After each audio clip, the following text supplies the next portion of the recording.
episode, I'm not going to be showing techniques or how to do certain collages, but I did really want to share with you, before I began showing different techniques, the surface that I really like to use, which are cradled panels, and why I choose those to do my work on. Now, I do some on paper, but the cradle panel offers you some ways of making collages that really is not as easy to do on paper, or actually in some cases not possible on paper. So I wanted to share that information with you, so as we go through the series you'll be seeing these panels in use and the different techniques that you can put on these panels. So I hope that you'll find it interesting.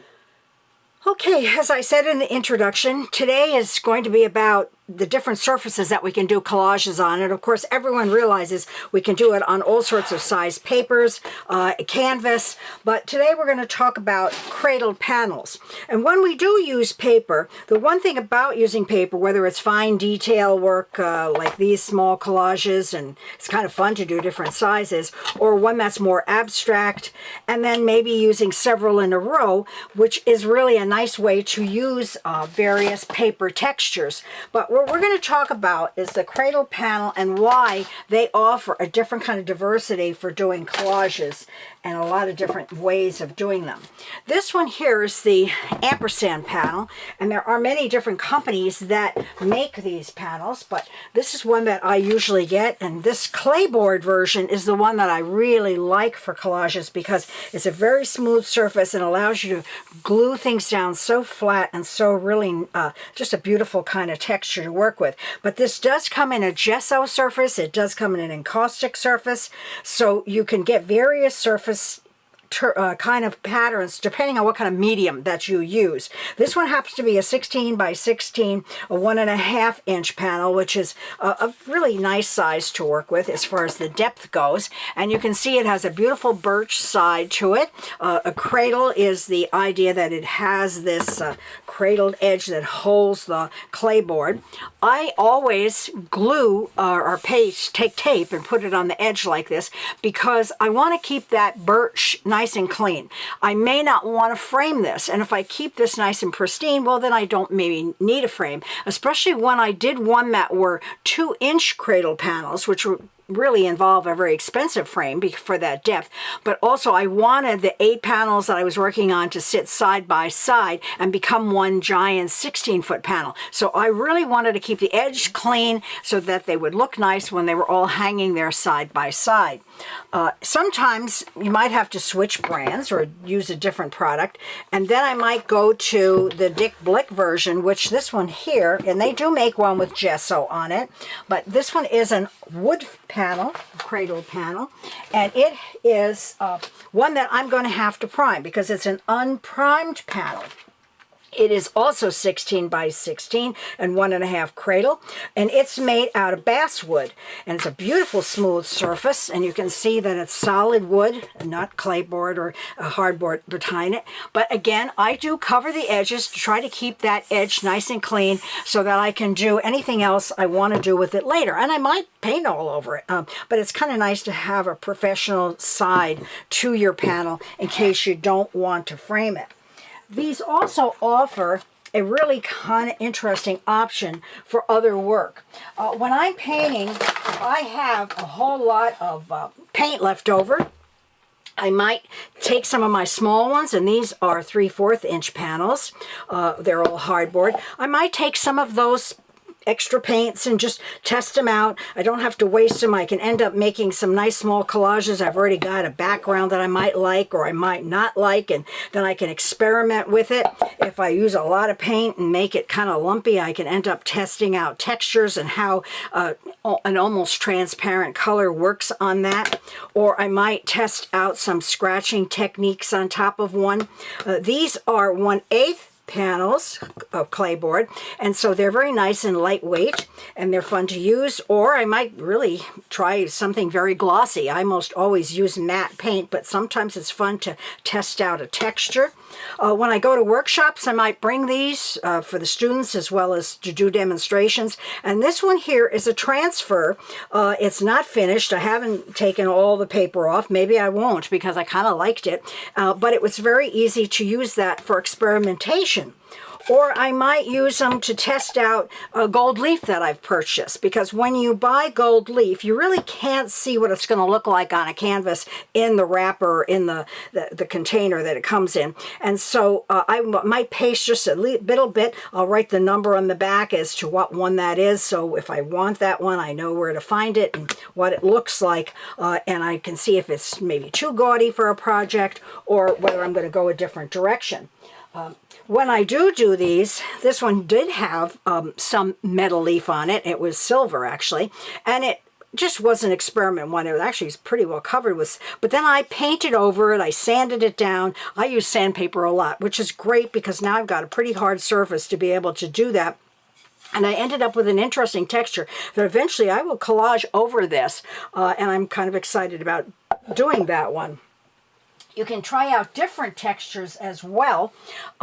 This one here, I actually went to the hardware store, the lumber store, and got what is as close to a 1/8 inch as I could of a hardboard panel. It wasn't like this. I painted this on here, which I don't think really was necessary, but I tried out a very heavy texture, a more gritty texture of gesso, and then used my extra paint to see whether I was going to like it. So that'll be a fun one to try to work with.